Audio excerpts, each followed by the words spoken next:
Video کو share ضرور کریں اور چینل کو سبسکرائب ضرور کریں اور انشاءاللہ حسرت کا بیان پورا سنیں۔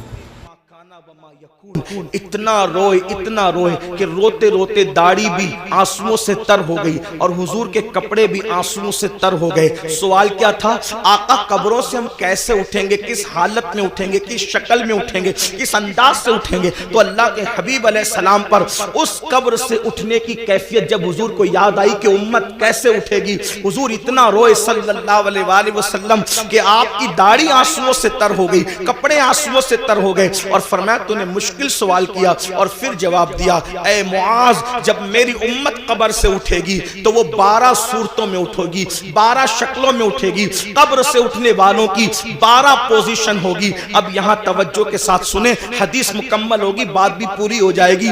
اب ان 12 میں ہم کس کے اندر ہے ذرا اس پر توجہ کرنا۔ میں نہیں کہوں گا کہ آپ کس میں ہیں، میں کس میں ہوں، یہ کس میں ہے، وہ کس میں ہے، نہیں، بہت ہو چکا میرے بھائیوں۔ میں کہتا ہوں تو سدھر، تم کہتے ہو تو سدھر، یہ تو اور تو کے اندر معاملہ خراب ہے۔ ہمیں یہ سوچنا ہے کہ میں نے سنورنا ہے، میری قبر کے اندر میں نے اکیلے جانا ہے، اپنی قبر سے میں نے اٹھنا ہے۔ میرے بھائیوں یہاں ساری چیٹنگیں چل جائے گی، ریاکاریاں چل جائے گی، مکاریاں چل جائے گی، سب چل جائے گا، لیکن وہاں کچھ نہیں چلے گا، سب معاملہ وہاں پیور ہے۔ اللہ اکبر۔ اب میرے اور تمہارے نبی، غیب دا نبی صلی اللہ علیہ وآلہ وسلم قیامت کا منظر پیش کر رہے ہیں۔ قبروں سے اٹھنا تو ہے نا بھائیوں، قبروں میں جانے پر بھی یقین ہے، قبر سے اٹھنے پر بھی یقین ہے۔ اب میرے اور تمہارے سچے نبی سید العالمین غیب دا نبی صلی اللہ علیہ وآلہ وسلم فرماتے ہیں 12 قسم کے لوگ ہوں گے قبر سے اٹھنے والے، یعنی 12 پوزیشن میں لوگ اٹھیں گے، 12 انداز میں لوگ اٹھیں گے۔ اب میرے آقا علیہ السلام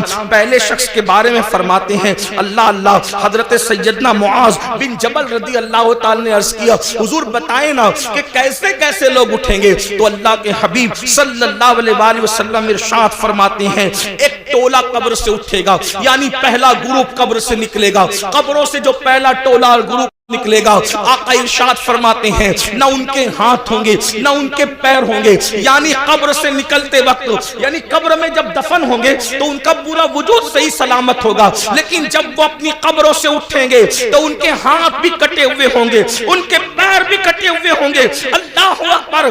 اس حالت میں وہ دنیا سے جب گئے تھے تو اچھے بھلے، لیکن قبر سے نکلیں گے تو ہاتھ نہیں، پیر نہیں، ہاتھ اور پیر دونوں کٹے ہوئے، اور اس وقت غیب سے ندائے گی اے لوگوں یہ ٹولہ جو قبر سے ہاتھ اور پیر کٹا ہوا نکلا ہے، جانتے ہو کس جرم کی وجہ سے ان کے ہاتھ اور پیر کاٹ دیے گئے؟ اللہ اکبر۔ تو لوگ پوچھیں گے کس وجہ سے؟ تو کہاں جائے گا یہ دنیا میں اپنے پڑوسیوں کو تکلیف پہنچاتے تھے، یہ دنیا میں اپنے پڑوسیوں کے ساتھ اچھا سلوک نہیں کرتے تھے، اس لیے آج یہ اپنی قبروں سے اٹھے ہیں تو ان کے ہاتھ بھی کٹے ہیں، ان کے پیر بھی کٹے ہیں۔ آپ سے پوچھنا چاہتا ہوں آج تھوڑی سی طاقت مل جائے، تھوڑی سی قوت مل جائے، پڑوسیوں کے ساتھ ہمارا سلوک کیا ہے؟ اللہ اکبر۔ بڑی معذرت کے ساتھ مسلمانوں، ہر پڑوسی دوسرے پڑوسی کو، ہر طاقتور کمزور کو دبا رہا ہے، بلکہ العیاذ باللہ اب تو حالات یہاں تک ہو گئے صرف پڑوسیوں کو ستایا نہیں جا رہا ہے، پڑوسیوں کی بیٹیوں پر بھی غلط نظر ڈالی جائے،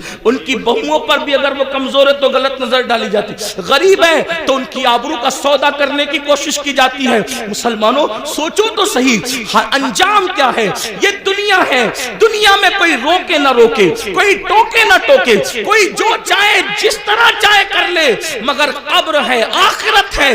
ذرا سوچو تو صحیح، دنیا میں جس کے ہاتھ نہیں اس کا انجام کیا، دنیا میں جس کے پیر نہیں اس کی حالت کیا، لیکن آخرت میں جو اللہ اکبر لنگڑا اور لولا کر دیا جائے، کس بنیاد پر؟ پڑوسیوں کو ستانے کی بنیاد پر۔ آئیے میں طول نہ دیتے ہوئے صرف ایک دو روایت اس سلسلے میں آپ کی خدمت میں پیش کروں۔ جانتے ہیں اللہ کے رسول علیہ السلام فرماتے ہیں کہ جبریل نے میرے پاس آ کر پڑوسیوں کے بارے میں ایسی باتیں کرنا شروع کی کہ مجھے اندیشہ ہوا کہ کہیں پڑوسیوں کو وراثت میں حقدار نہ کر دیا جائے، پڑوسیوں کو جو ہے انسان کے مال میں شریک نہ کر دیا جائے۔ آقا علیہ السلام ارشاد فرماتے ہیں کہ کوئی بندہ پیٹ بھر کر کے کھانا کھا کے سو